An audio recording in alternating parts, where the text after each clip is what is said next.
आइए हम आपको ले चलते हैं रैपिड रेल की सुरंग के अंदर। यहाँ पर जो काम चल रहा है वो भी हम आपको दिखा रहे हैं। अब हम आपको अंदर ले चल रहे हैं। अंदर क्या चल रहा है, किस तरीके की सुरंग है, ये सारी चीज़ें हम आपको दिखाएंगे। और यहाँ पर जब आप अंदर आते हैं तो एक अलग तरीके का फील आता है, एक अलग तरीके का सुरंग यहाँ पर बन रहा है। और यहाँ पर हम कैमरामैन को कहेंगे कि वो दिखाएं कि किस तरीके की ये सुरंग है। और ये सुरंग अपने आप में खास है क्योंकि टीबीएम जब आगे चलती है, टनल बोरिंग मशीन, तो वो क्या करती है, मिट्टी को हटाती है, खोदती है, खास तरीके के केमिकल्स डाले जाते हैं मिट्टी में, जिससे वो मिट्टी सॉफ्ट हो जाती है और उसको लगातार निकाला जाता है। यहाँ पर आप देख सकते हैं कि किस तरीके से अंदर से जो मिट्टी लाई गई है उसको यहाँ लाया गया है और यहाँ से इसको बाहर ले जाया जाता है। एक और चीज़ हम आपको यहाँ पर दिखाना चाहते हैं। यहाँ जब आप टनल के अंदर आएंगे तो यहाँ पर आपको अलग अलग चीज़ें दिखेंगी। यहाँ पर कई पाइप जाते हुए दिखाई दे रहे हैं। ये जो पाइप दिखाई दे रहे हैं इसमें अलग अलग चीज़ें जा रही हैं।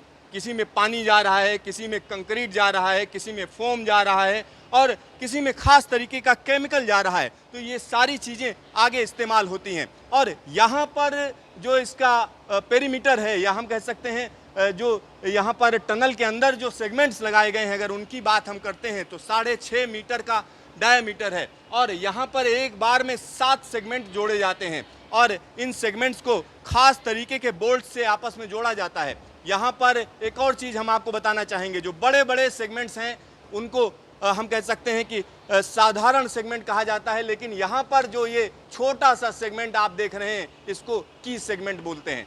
यानी इसकी एक खास भूमिका होती है इस पूरी की पूरी टनल के अंदर मजबूती को लेकर। और यहाँ पर हर एक सेगमेंट को आपस में जोड़ा जाता है। देखिए किस तरीके के बोल्ट्स हैं, इनको बनाना बोल्ट्स बोलते हैं। इससे हम कह सकते हैं कि नीचे वाले सेगमेंट को जोड़ा गया है। ये बड़े बड़े से बोल्ट्स होते हैं जो आपस में एक दूसरे सेगमेंट को जोड़ने का काम करते हैं। यहाँ पर देखिए किस तरीके से इसको पीछे के हिस्से से जोड़ा गया है, साथ ही साथ पास वाले सेगमेंट से जोड़ने का काम आप देख सकते हैं कि बनाना बोल्ट ने किस तरीके से किया है। तो इस तरीके से एक बड़ी टनल बनाई जा रही है। ये टनल अपने आप में विशाल है, बड़ी है। और यहाँ पर देखिए कि किस तरीके से बाकी मिट्टी को निकालने का काम किया जा रहा है। जब टनल के अंदर हम चलते हैं तो आप समझ सकते हैं कि ये टनल कितनी बड़ी है, क्योंकि जब यहाँ पर ट्रेन चलने लगेगी तब यहाँ पर आना आसान नहीं होगा। यहाँ अब आप आसानी से समझ सकते हैं कि किस तरीके से ये बड़ा काम किया जा रहा है। इस टनल के अंदर अलग अलग चीज़ें हैं, क्योंकि सेफ्टी की अगर हम बात करें तो सेफ्टी का लगातार यहाँ पर ध्यान रखा जाता है। और सेफ्टी के लिए यहाँ जो प्रोसीजर है वो अपने आप में खास है।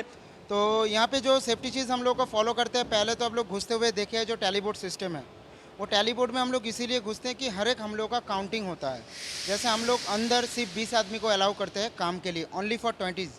उसके बाद अगर कोई आ रहा है विजिटर्स तो हम लोग 5 विजिटर मैक्सिमम अलाउ कर सकते हैं, लेकिन उसको भी एस्कॉर्ट करके लेके आना, क्योंकि ये कन्फाइन स्पेस बोला जाता है हम लोग कि जिसका अभी निकलना और घुसने का एक ही रास्ता होता है। ठीक है, तो हम लोग यहाँ पे सबको अलाउ करते भी नहीं है, थोड़ा बहुत टनल के अंदर लेके आते हैं। और अंदर में ज़्यादा ह्यूमिडिटी भी है, तो सब कुछ हम लोग मेंटेन करते हैं, कोशिश करते हैं विजिटर को ज़्यादा दिक्कत ना पहुँचे, जितना जल्दी 10 से 15 मिनट के अंदर ये सफ़र को ख़त्म करके हम लोग लौटा के ले जा सके।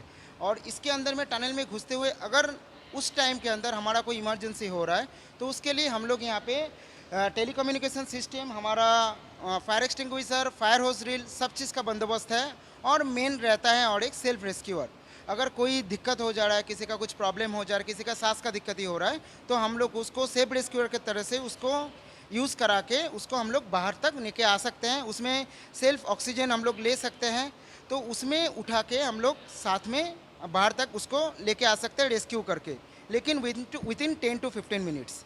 तो इसीलिए हम लोग अलाउ भी नहीं करते ज़्यादा से ज़्यादा आदमी को, जो लोग ऑथोराइज नहीं है। मेनली ऑथोराइज पर्सन है, सबका कार्ड रहता है अलग अलग से, उसके हिसाब से सबको घुसा दिया जाता है। तो सब आदमी के पास ये ऑथोराइजेशन भी नहीं रहता है कि वो लोग टनल में घुस पाए। तो यही हमारा सेफ्टी फीचर्स है। और भी बाकी सब साइनेजेस तो देख ही पाएंगे कि हर एक काम के लिए अलग अलग लिखा हुआ है कि इसमें ये करना चाहिए, नहीं करना चाहिए, कि यहाँ पे ये काम चल रहा है, इतना दूरी बना के रखिए। ये बाकी सब साइनेजेस आपको मिल जाएगा। फिर यहाँ पे इमरजेंसी एग्ज़िट के लिए भी साइनेजेस मिल जाएगा। तो आपको दिखने में और समझने में प्रॉब्लम नहीं होना चाहिए कि ऐसे ही हम लोग बंदोबस्त करके रखते हैं कि कोई अगर अकेले फंस जाए तो वो भी निकल के आ सकता है, लेकिन हम लोग यहाँ पे अकेले किसी को घुसने नहीं देते हैं। हम यहाँ आप समझ सकते हैं कि बड़ा ध्यान रखा जाता है, क्योंकि सेफ्टी पैरामाउंट है, क्योंकि यहाँ जो काम है वो अपने आप में हम कह सकते हैं काफ़ी महत्वपूर्ण है। यहाँ पर आप साइनेज देख सकते हैं कि साइनेज भी है कि फायर एक्सटिंग्विशर लगा हुआ है। यहाँ पर फायर की अगर कोई घटना होती है तो तुरंत यहाँ से आप हेल्प ले सकते हैं। साथ ही साथ अंदर जगह जगह पर हम कह सकते हैं कि दूरभाष यंत्र लगे हुए हैं कि जिससे, क्योंकि अंदर कोई सिग्नल नहीं आता है, जैसे जैसे आप टनल के अंदर जाएंगे तो मोबाइल का कोई सिग्नल नहीं रहेगा, तो यहाँ पर आपस में कम्युनिकेशन के लिए एक खास व्यवस्था की गई है। इसके अलावा अगर हम देखें तो यहाँ नीचे का हिस्सा आप देख सकते हैं कि इस समय जो मूवमेंट है उसके लिए एक पटरी डाली गई है। ये वो पटरी नहीं है जिस पर ट्रेन को चलना है, रैपिड रेल को चलना है, वो पटरी नहीं है। ये पटरी सिर्फ और सिर्फ यहाँ से मलबा निकालने के लिए, मिट्टी निकालने के लिए है। तो आने वाले समय में क्या नीचे वाला जो शेप है वो भी बदला जाएगा? हाँ, वो भी बदला जाएगा। ये ख़त्म होने के बाद इसके ऊपर में और भी कंक्रीट होता है, उसके ऊपर अलग से वो रेल पटरी बिछाया जाता है जो हमारा रैपिड रेल चलने के लिए बनाया जाएगा। तो उसका काम तो अभी बहुत देर है, तो ये पूरा सेक्शन उठ जाएगा, फिर इसको अलग तरीके से बनाया जाएगा, उसके ऊपर रेल पटरी नया से बिठाया जाएगा जिसके ऊपर हमारा रैपिड रेल चल सकता है। तो यहाँ पर आप समझिए मैनचेस्टर गेट को लोको आते समय और जाने के बाद गेट को बंद कर दें। जब लोको आ जाता है तो इसको बंद कर देते हैं, यानी यहाँ पर रेड सिग्नल है, आप समझिए यहाँ पर रेड सिग्नल है। और एक और चीज़ मैं आपको यहाँ पर दिखाना चाहूँगा, एक व्यू आपको दिखाना चाह रहा हूँ कि किस तरीके से ये टनल मुड़ रही है। आप देख सकते हैं किस तरीके से ये टनल मुड़ रही है।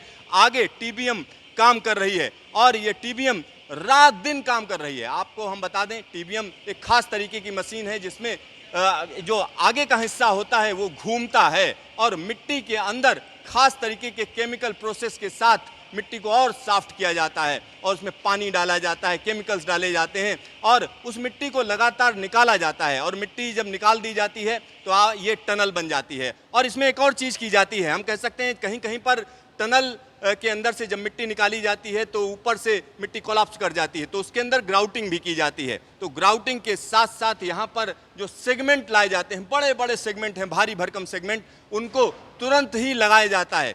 यानी जैसे जैसे मिट्टी खोदी जाती है वैसे वैसे सुरंग को मजबूत किया जाता है और मजबूत करके सुरंग तैयार की जा रही है। 3 किलोमीटर लंबी ये सुरंग है जिसमें से 1/4 काम हो चुका है और बड़ी तेजी से काम किया जा रहा है क्योंकि टारगेट दे दिए गए हैं और यह कहा जा रहा है कि 2025-2026 तक ये पूरा का पूरा सेक्शन यहाँ पर रैपिड रेल चलने लगेगी। कैमरामैन हिमा मंडल के साथ सिद्धार्थ, न्यूज स्टेशन, दिल्ली।